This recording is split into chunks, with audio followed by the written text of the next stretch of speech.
Hello குட்டீஸ், எல்லாரும் எப்படி இருக்கீங்க? நல்லா இருக்கீங்களா?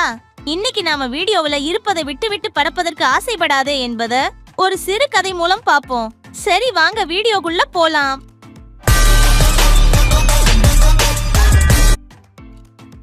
ஒரு அழகான கிராமத்தின் ஓரத்தில் பெரிய பசுமையான வயல் இருந்தது. அந்த வயலில் ஒரு எருது வாழ்ந்து வந்தது. அது தினமும் உழைத்து விவசாயிக்கு உதவி செய்து மகிழ்ச்சியாக இருந்தது. விவசாயி அதற்கு நல்ல புல் கொடுத்தார், தண்ணீர் கொடுத்தார், அன்பாக பார்த்து கொண்டார். ஆனால் அந்த எருதுக்கு ஒரு குறை இருந்தது. அது எப்போதும் வானத்தில் பறக்கும் பறவைகளை பார்த்து பொறாமைப்பட்டு கொண்டே இருக்கும். அடடா, இந்த பறவைகளுக்கு எவ்வளவு சுதந்திரம்! எங்கே வேண்டுமானாலும் பறக்கலாம். நான் மட்டும் நாள் முழுக்க இந்த வயலில் உழைக்கணும் என்று அது வருந்தியது. ஒரு நாள் ஒரு காகம் மரத்தில் அமர்ந்திருந்தது. எருது அதை கேட்டது. காகமே, உன்ன மாதிரி நான் பறக்க முடியாதா? காகம் சிரித்தது. அட நண்பா, உனக்கு வலிமை இருக்கிறது. விவசாயிக்கு நீ பெரிய உதவி செய்கிறாய். ஒவ்வொருவருக்கும் தனித்தன்மை இருக்கு. ஆனால் எருது அதை ஏற்கவில்லை.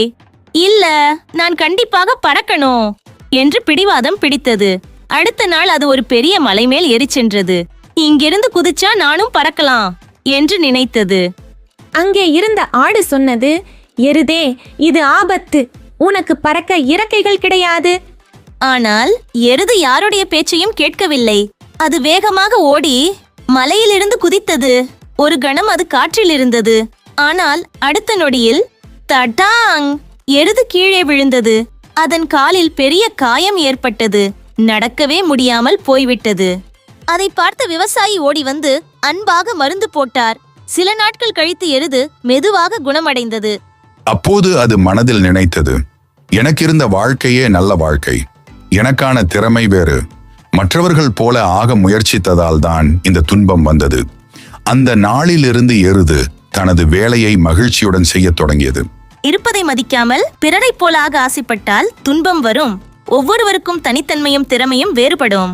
ஓகே குட்டீஸ், வீடியோ பிடிச்சிருந்தா லைக் பண்ணுங்க, ஷேர் பண்ணுங்க, மறக்காம சேனலை சப்ஸ்கிரைப் பண்ணுங்க பாய்.